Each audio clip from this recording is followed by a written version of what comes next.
Welcome to Spiritual Invitation. I'm your host, Carla Augustyn, inviting you to explore spirituality. Joining me today is Jennifer Greenwald, and she is a spiritual mentor, transformational coach. She's here to tell us what that is and how it may enhance our lives. Now, a little bit about Jennifer. She is the author of Sweet, The Highs and Lows of Sugar, and Sweet Activity Book. Both are fun and easy guides to help adults and children make better food choices. Jennifer is a former classroom teacher and current homeschooling mom to her 3 small children. She received her BA in education from Florida Atlantic University and her health coach training from the world-renowned Institute for Integrative Nutrition. She's also a Reiki 1 certified practitioner. Jennifer most recently completed her Spirit Junkie Master training with Gabrielle Bernstein. Hi, Jennifer. Hi, Carla. I'm happy to be here. Oh, I've been looking forward to this. Yes, Thank you for coming on. My pleasure. Thank you for having me. Absolutely. Okay, so I have to start with something. You are a busy mom of 3. You homeschool. I do. You have your own business. Yes. How in the world did you find time to write a book? Yes. What is absolutely. your secret? The secret, the main secret is having support. And it's asking for support and being willing to receive support. So in order to write a book, the support that I asked for and was able to receive was I put myself in a writing community. So I was with a group of other people who were also had the goal to write a book. So I had that support. I had some supportive mentors, which gave me some great advice, and the advice they gave me was it really only takes 3 to 4 days to really crank out a book, because most of the time we're straightening our desk or checking our email or getting another cup of coffee, running an errand, doing anything but the actual stalling, anything but the actual writing. So I had that challenge in my head to just close myself off for 3 to 4 days. So because of having young children and all the other things going on in my life, I needed the support of my family.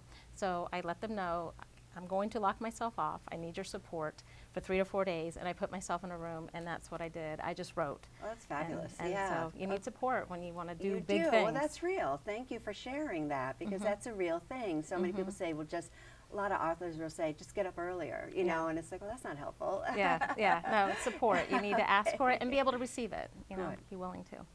Yes. All right. So first question, when did you begin your spiritual journey? I've always been on a spiritual journey, and I believe we are all always on a spiritual journey. That's the belief I come from. For me, I remember, from my earliest memories of just being literally dizzy in the awness and awesomeness of a bigger energy around me.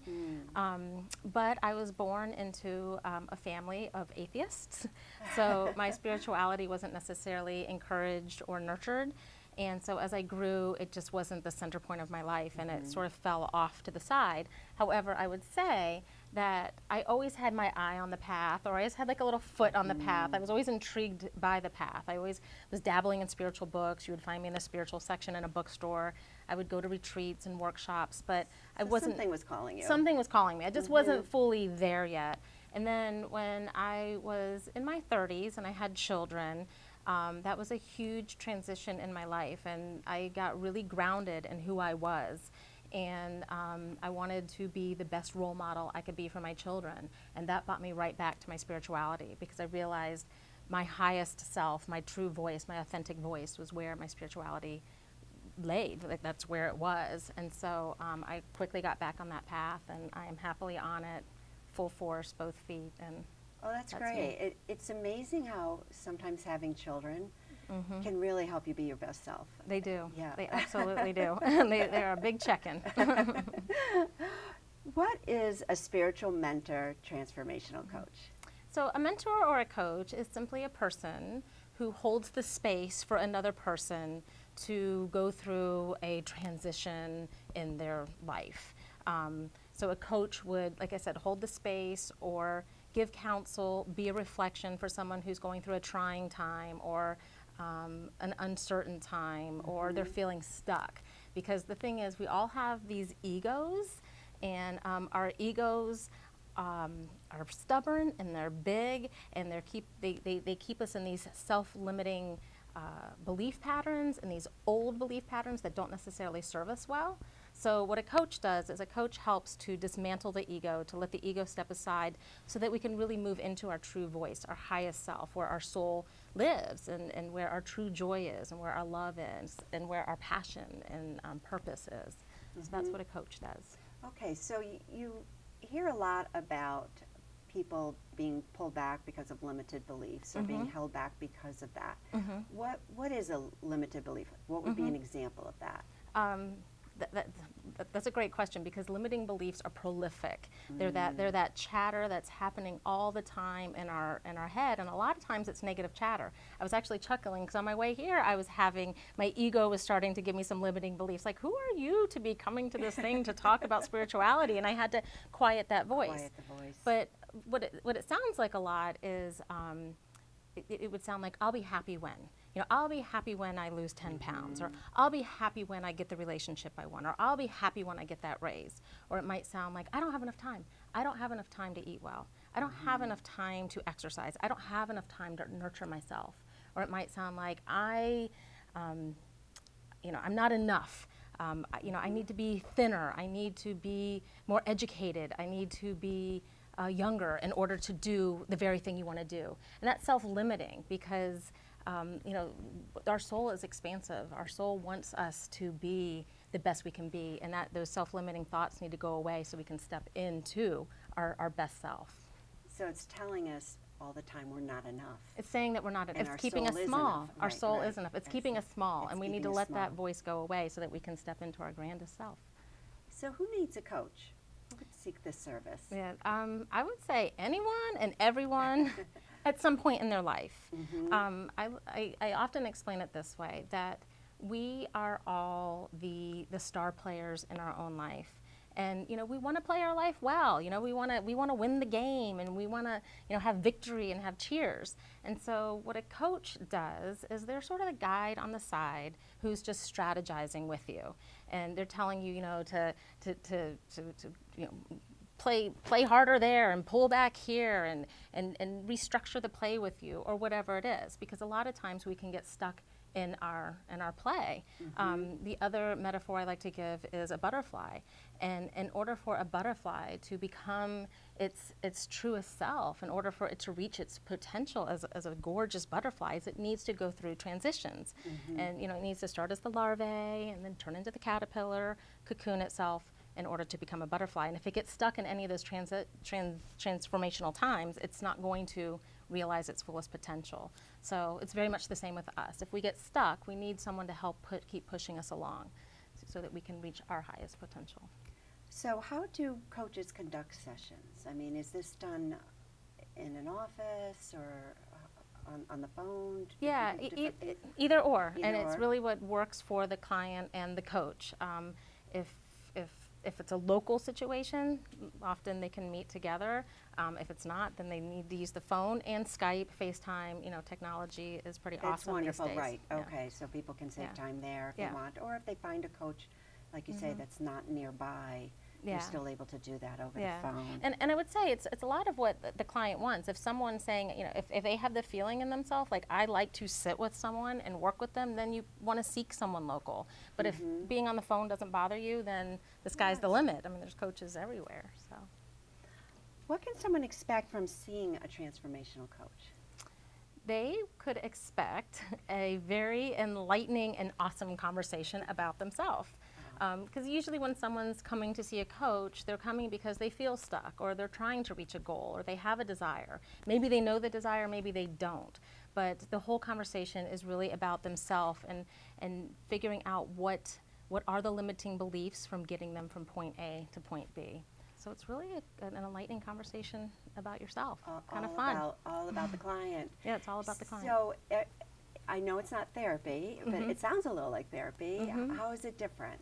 I'm not a therapist. I'm not trained as a therapist. I've had therapy, but so I can't necessarily speak for exactly what a therapist does. And I know that there's different modalities of therapy. I can speak for what a coach does. Yes. And what a good coach does is they ask good questions to help the client again, push aside the ego, push aside those limiting beliefs, and answer to what their highest self wants. A good coach sees that they don't know the answer for any particular person. I can't look at someone and say, this is good for you, this is good for you, this is good for you. But what I'm trained to do is ask the questions that you can tap into your universal knowledge, because each person knows what's best for them. And that's what the coach does. They help facilitate that process. How long does a session last? A single session is, typically 45 minutes. So could a transformation happen in one session? Is that possible, or? It's absolutely possible, and I've had that happen multiple times. It's fairly common, but usually more sessions are required for two reasons. One is because even if a transformation does happen in one session, there usually needs to be some kind of strategy to, okay, I've had this breakthrough, now what? So, some strategy to keep moving forward. And sometimes, even though there's a breakthrough, there's sometimes more breakthroughs underneath it.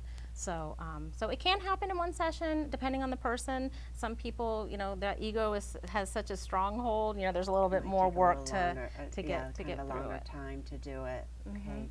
And who decides this then? Can someone call and say, I'd like one session, or I'd like 3 sessions, or who makes that decision? That's a good question. I always say, the way I see it, and I think a lot of coaches see it, is the client really, as I said, this is their game, this is their show, so they call a lot of the shots. A lot of coaches will have packages, like either a 3-month package or a 6-month package, just because those seem to be significant amount of times where substantial change can occur. But ultimately, again, if we're working from our highest self, people usually know when they're like, you know what, I got this, and I'm able to move on, and I don't need 3 months, I only needed 2 sessions, or whatever. Or sometimes even after 6 months, they're thinking, I still need this. So it's helping the client feel empowered enough to know what feels right. Do I need more? Do I need less? So hence the word coach. I mean, that's what you're doing. It's like on the sidelines, you're saying you can do this, you can win the game, and you can go for what you want in life. Yes. Now, for someone with a hectic, busy lifestyle, how would they find time for a spiritual practice? And I am that person for so many years, had that hectic, I still have a hectic lifestyle, but I've learned how to bring spirituality into it. But for the longest time, I didn't bring it in because I thought my life was too hectic for it. So the first thing I would say is there's always time. There is always time. And the second thing I would say is we have to let go of these beliefs of what we think a spiritual practice looks like. So what held me back for a long time is I thought I had to be sitting on a mountaintop, in my cross-legged position for, a 30-minute period. And I was like, that's not going to happen. Or I had to go to yoga a certain amount of time per week. So that's what held me back. But once I realized that I do have the time, it's taking a minute here, it's taking 5 minutes there, it's 30 seconds of breath work, it's realizing when I've moved off my center to reconnect, it's just all throughout my day filtering my spirituality in. There is time. And the other thing I want to say to that is when we're moving from this place of franticness, I don't have time, I have to be here, I have to be there, scheduled demands, and we're in this sort of frantic energy, time sort of contracts because we're putting all our energy into that frantic mode.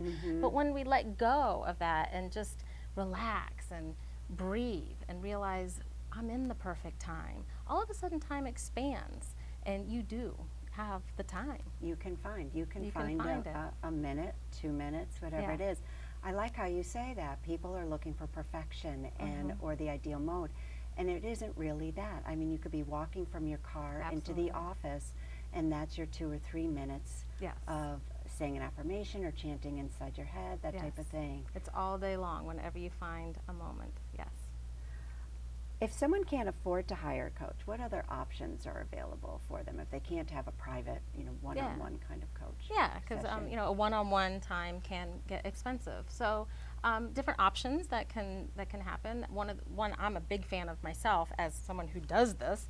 I a lot of times sign up for group coaching and I love group coaching because it lowers the cost because a group of people are all paying a little bit of the portion of the coach's time. And what I really love about it is you're working through a situation with a group of people and this beautiful energy starts to happen and you get this really nice supportive community happening. So that's one way to seek it out, look for group coaching. Another option is to ask. I mean, if you feel you're in need, ask a coach. Just say, hey, I'm interested in your service. I don't have the funds. What do you suggest? And most coaches are light workers. Most coaches want to help people. So they're going to figure out a way to get you what you need. Happen. And the last thing I would say is there are just so many free resources out there. You know, you get on the Google and start looking, and there's ebooks and free meditations, and the library has webinars. It's there's so much. So I would just say just start, and once you start on that path, things will open up. That's how it works. Well, I love on your website, you offer for free, people can download 5 of your favorite affirmations.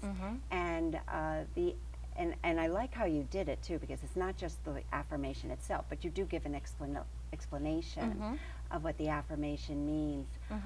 So why are affirmations, we hear a lot about that, what are they and why are they so powerful? Yeah, I mean, affirmations are simply just positive statements. Because we can, throughout our day, we so easily can get pulled off our center. And when we get put off center, instead of going down the negative tunnel and spiraling into, negative and pulling all kinds of negative things into our world and then affecting everyone else in a negative way, an affirmation reframes our thoughts, reorganizes our thoughts, and brings us back to our center where we can find love and feel more positive and attract the good things into our life. So I'm a big fan of them because, as we were saying before, I mean, going to your car throughout, a minute at lunch break, if you find yourself off, you just give yourself an affirmation. It's just another way to bring spirituality into your life, reframe yourself, bring you back to your center. Okay, so I like how you say bring you back to your center. So an affirmation is something you should be saying probably throughout the day. Just you're feeling yourself getting harried, hectic, that type of thing. Say your affirmation. Yeah. Now, I love the one, my favorite, that you listed on your website, is when true love is present, fear cannot exist. I'm someone that, I know it's a mission in life, I'm fighting fear all the time. Can you explain what that one means? Yeah, I love that one too, and I use that one a lot. So I'm a student of A Course in Miracles, and I really lean into the Course's trainings and whatnot. And the Course teaches that there's basically 2 emotions in life. There's love and there's fear. And love is our natural state. I mean, that's where we are in balance. That's where we're in harmony. That's where joy is. That's where we should live. And anything that's not that is fear. And so we can either be in our natural state of love, or we could be pulled off into fear. And once we've been pulled off into fear, again, it's an affirmation. It's something to bring me back. Like, no, this is where, in love is where I need to live. Another way to look at that is lightness and darkness. I'll start with darkness. In darkness, once you turn on the light, there's no more darkness, right? So it's kind of like if you're in fear, once you come to the love, there's no more fear. You can be in one or the other. So choose love. Oh, yeah, of course. Okay. So Jennifer, last question. What does spirituality mean to you? Yeah, spirituality is my everything. It's where I start, it's where I end, it's everything in the middle. Spirituality, it's what connects me to myself, it's what connects me to my life, it's what connects me to every other human being. C.S. Lewis says, you don't have a soul, you are a soul. You have a body. And that's just it for me. I'm a soul, I'm going through this life, I'm having a spiritual experience, and that's how I live. Oh, beautiful. Beautiful. Yeah. Thank you. Yeah, thank you, Carla. Oh, thank you so much for coming on. Now, if you want to find out more about Jennifer, you can go on her website at jennifergreenwald.com. If you have any questions for me or ideas for the show, I would love to hear from you. Get in touch with me on my website as well at carlaaugustyn.com. I want to thank you for watching. This has been Spiritual Invitation. I'm your host, Carla Augustyn, inviting you to explore spirituality.